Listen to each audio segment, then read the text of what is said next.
Hello, my name is Scott Eustace. I'm the Coastal Wetland Specialist for the Gulf Restoration Network. This is a presentation given to the Army Corps of Engineers NGO meeting, including Colonel Hanson and Head of Regulatory Martin Mayer in September of 2014, concerning the RAM terminal and MG Midstreamer 404 and Section 10 permits. This is a coal terminal. This is the United Bulk Coal Terminal.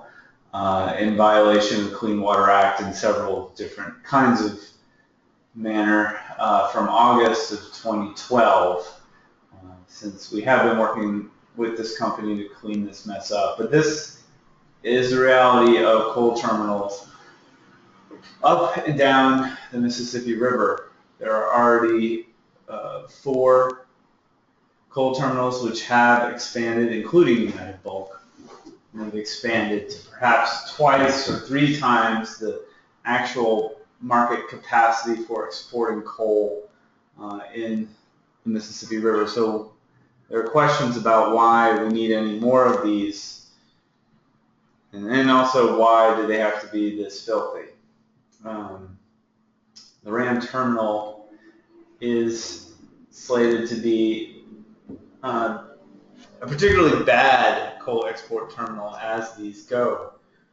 We are concerned about the immediate and cumulative conflicts with the use of the lateral sandbars on the river. The United Bulk Terminal is on top of the Devant sandbar just downriver from RAM, and it means that the Devant sandbar is unavailable for use for coastal restoration according to the CPRA study that evaluated which sandbars are available for coastal restoration.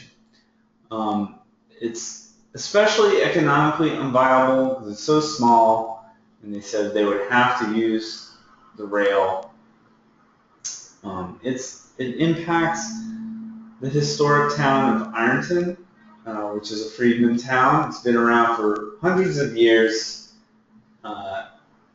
even though it's zoned industrial. This is not an industrial town. This is a rural town. People live in Ironton, well, because their grandparents lived in Ironton.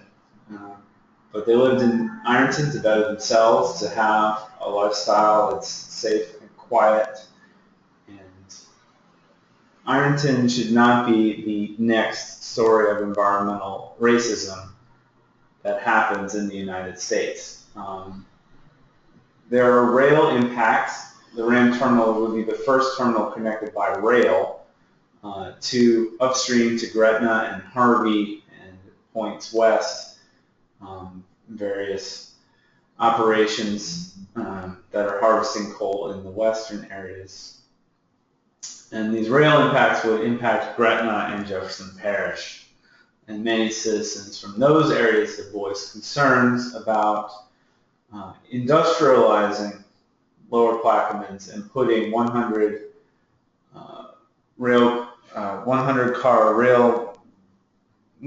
car trains through downtown Gretna, through Belle Chase, through the west bank of Jefferson Parish.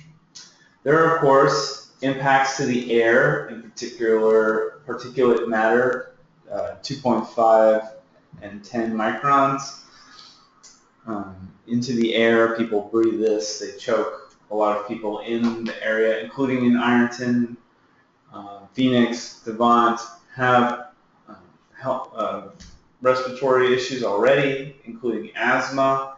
It can, go to congestive heart failure and lung cancer as things progress.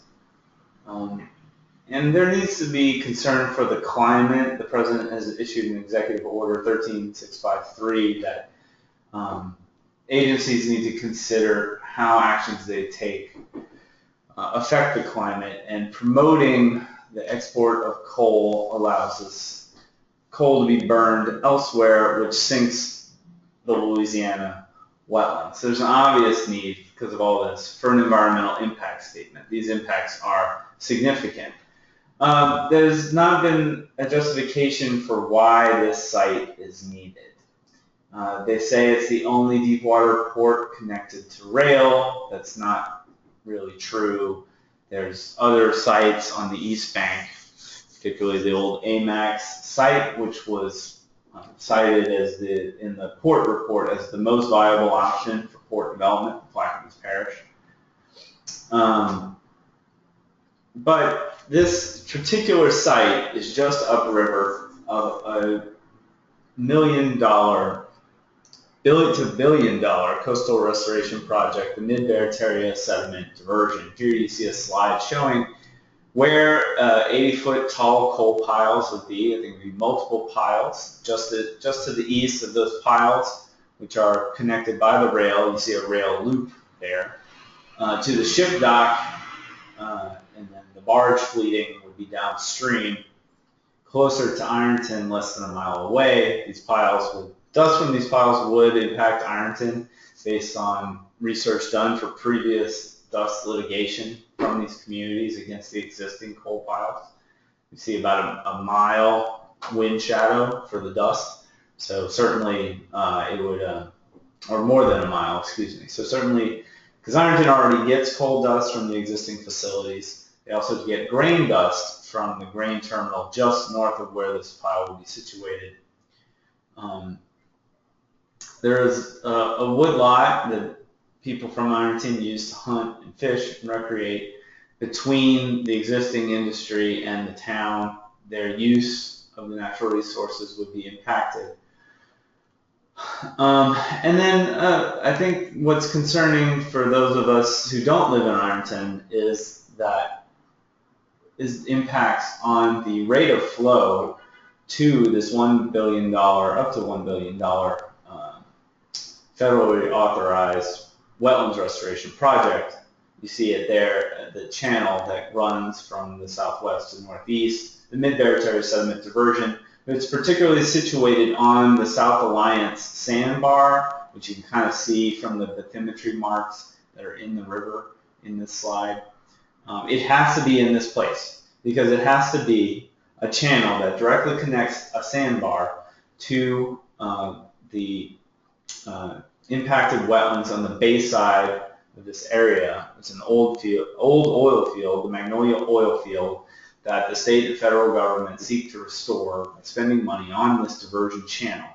Of course, putting this channel, which would put an incredible amount of water from the Mississippi River into the bayside, just downstream of a terminal, is a very ill-advised thing for safety and other reasons.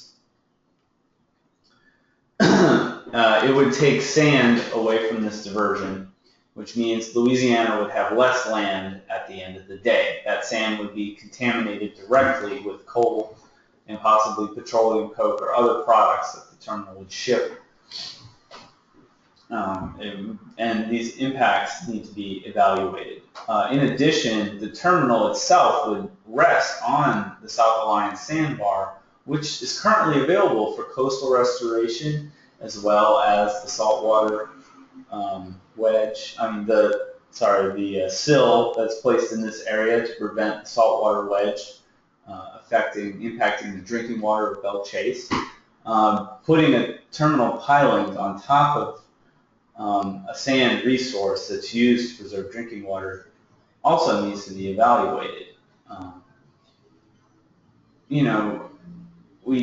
The impacts of reestablishing the rail through this area to the citrus lands are not insignificant. This would be the first look at that. There are properties along Highway 23 that would be impacted by putting 100-car coal trains through Belle Chase that would sit on the lines, prevent emergency responders from getting to and fro. We're talking Jesuit Bend, Belle Chase, Gretna, Harvey, all the way to Westwego. We'd have these coal trains. There's been talk that this wouldn't be the route. This is the only route that exists. It would be $40 million to change this route, and no one seems to have that kind of money available. Besides the fact that if this were to be rerouted, it would probably impact a lot of wetlands, and we'd have to disagree with it. there are immediate and cumulative conflicts, as I said, with the use of the lateral sandbars. There are safety concerns about fleeting barges in front of a large force of water for the ships, for the barges. Like I said, there's rail impacts. It's unprotected by storms and particularly impacts of rising seas.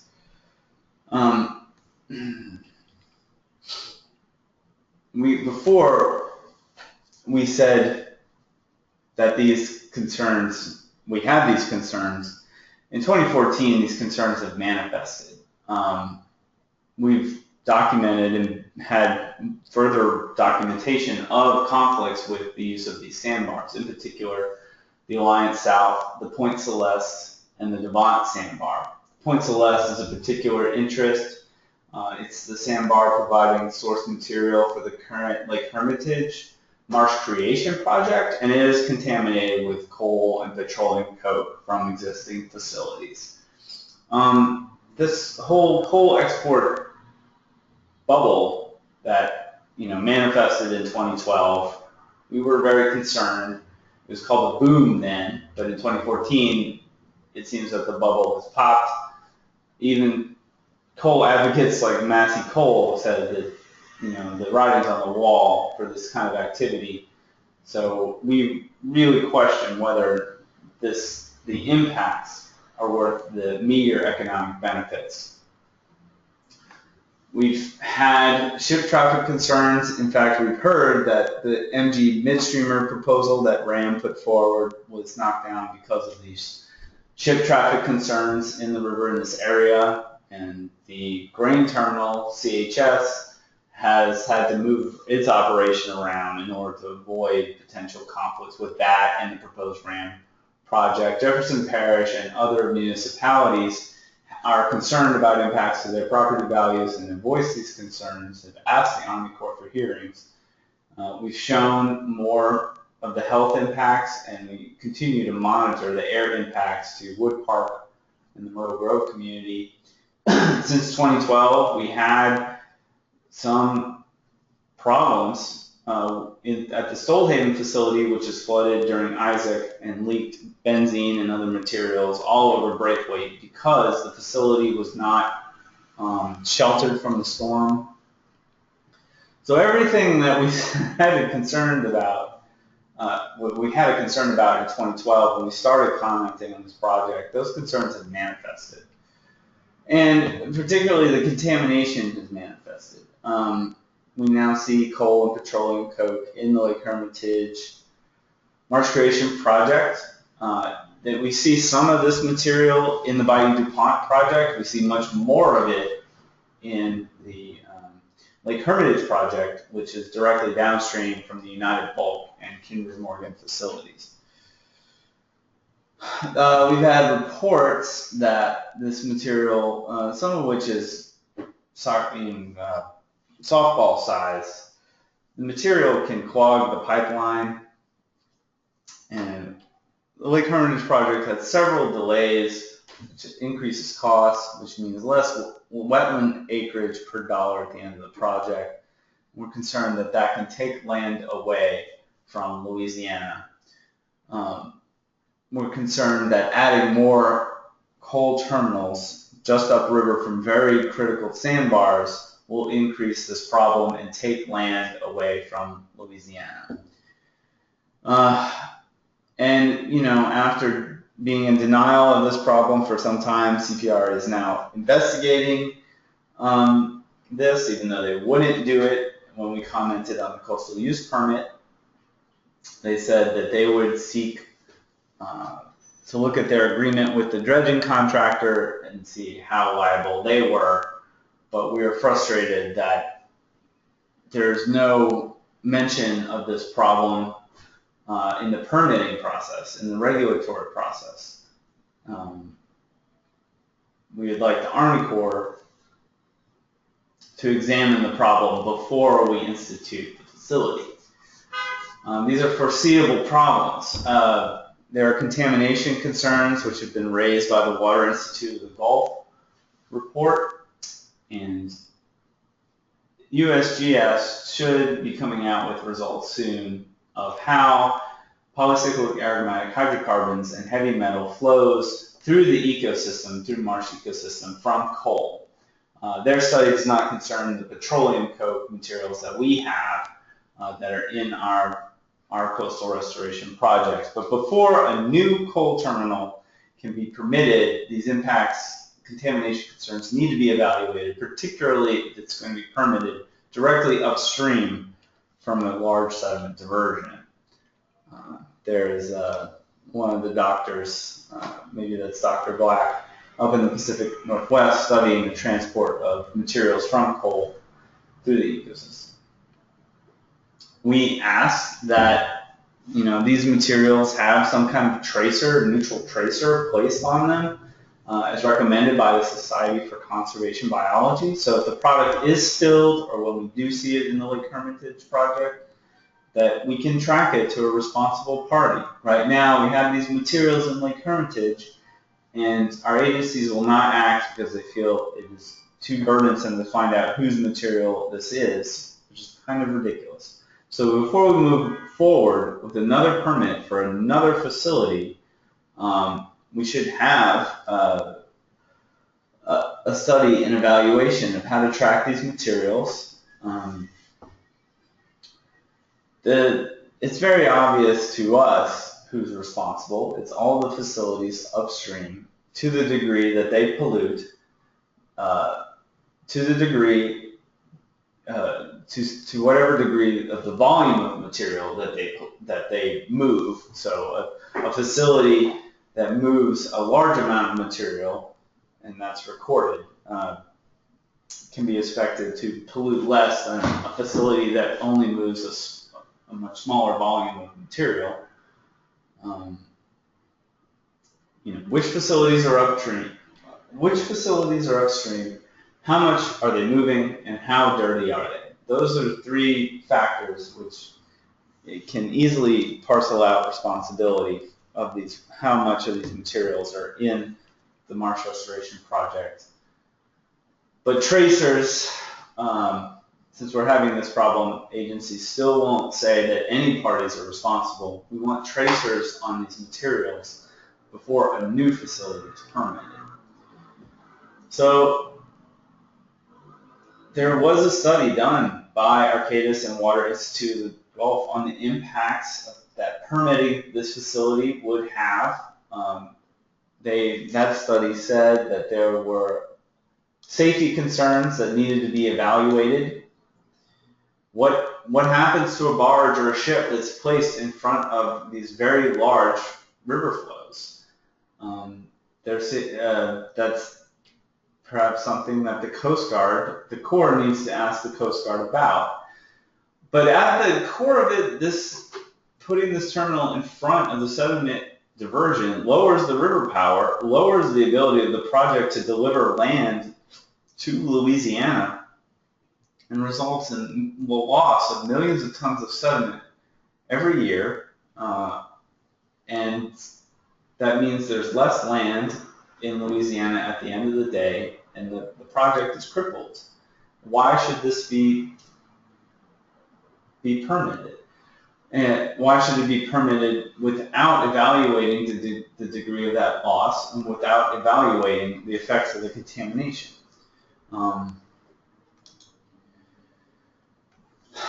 When we brought this up to the state, and when the state saw this report, despite the conflicts, they decided to move forward, but not through the permitting process by CPRA, which is not the regulatory body, signing an unenforceable contract with the company, just merely about the operations. The contract says that the company has to move their ships out of the way when the diversion is operating. It sets limits on how the diversion can be operated, which we feel goes against the principle of adaptive management for the sediment diversion. And it doesn't address the contamination issue. So we need the Army Corps to address these issues before including them in before moving forward with the permit, at the very least, because this agreement pertains to the facility, it should be this agreement should be placed as a condition on the 404 permit, so that it is a legally enforceable agreement. We know these facilities get all over the place. This is United Bulk after Isaac in 2012. I'm not exactly sure how these materials got off of their facility. This is a couple of days after they had been pumping draining water down the days previous. And then the NOAA aerial photography showed that this whole area was inundated with a large amount of black water spread over 200 acres of the pasture land to the west of the facility, which you see in the bottom right part of the picture. And there was about a 10-acre hotspot, I'll call it, that was black and red after waters were drained. And that's what you see in the medium, the center low part of this picture, off the United Bulk facility. Again, we don't think there are any forceful levee breaches on the east bank of Plaquemines Parish, so I think this was merely the drainage system backing up, flooding the facility, and moving coal and petroleum coke off the facility.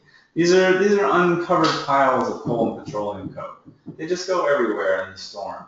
And although facilities in other states cover the facility to preserve product, although other transportation facilities for other products like wood chips, wood pellets, and grain, the materials are in containers. These coal terminal facilities refuse to cover their facilities they refuse to protect their product from the elements, and they refuse to take the steps to keep the material out of the environment. When it's very obvious that our region will continue to receive heavy amounts of rain, large surge events from tropical storms. These are foreseeable impacts, and so we don't want to permit a new facility without care taken for the product and for the environment. Cover the facility. It should be a condition of the 404 permit. And, we would be neglectful of our duty to the work of all the science of climate change if we didn't talk about the impacts. Carbon must be accounted for, and the carbon impact of promoting the burning of coal must be accounted for. So in this boomlet that is more of a bust now, there were calls to increase the movement of coal through lower Louisiana so that climate impacts, and this is including Texas as well, forgive me, this is the whole Gulf Coast. It would increase CO2 emissions by roughly 500 megatons over the next 20 years. And that's a 2012 estimate. The executive order calls for some estimate. Give us some idea of what the climate impact is of increasing coal export through Louisiana and Texas. You have to give some accounting for what the impact is of this federal action.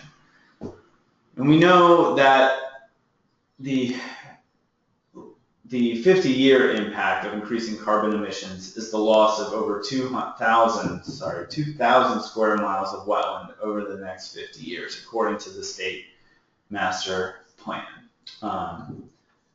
We know that it's been published in Nature that certain carbon assets are now unburnable, which makes a lot of these fossil fuel booms financially risky. But we're merely asking that, in pursuant of the executive order, that it just be counted. What is the impact of the climate for promoting the burning of this coal and petroleum coke? So the engineers of the Myrtle Grove medium diversion have commented and listed the impacts, listed the conflicts with the Ram terminal. It just makes more sense to deny this permit, though. As we've dug into these contamination concerns, we found that we're going to have to deal with this problem from the existing terminals already, because these materials are in the marsh creation projects to a large extent at the Lake Hermitage, to a lesser extent in the Bayou DuPont marsh creation. The river isn't clean. Why are we trying to make it more dirty? We really need a full environmental accounting, a full environmental impact statement for the significant impacts. And we need to have public hearings on how putting these coal trains through West Jefferson Parish is going to impact real estate. The coal export boom was more of a bubble. There were 5 or 6 facilities proposed, but now we're seeing even layoffs from IMT. We're not seeing a lot of impact. That facility was permitted. They cut down all the trees. There's been a reduction in jobs. So, we need to the permitting process helps the industry plan and not waste so much money pursuing projects that aren't viable. Really, we need, and the law provides for a programmatic environmental impact statement for the lower Mississippi for all of these permit applications that project to increase coal exporting capacity in the lower river. That's Raven, Impala Burnside, the various midstreamers associated, and Cooper, I believe, RAM, which is proposed, the expansion of IMT, which happened and was a bust, and the expansion of United Bulk Terminal, which was permitted and is currently a bust. There's contamination issues that need to be investigated and are not being investigated. And we hope that the Army Corps will step up and demand that these evaluations be done before any other projects move forward. So, thank you.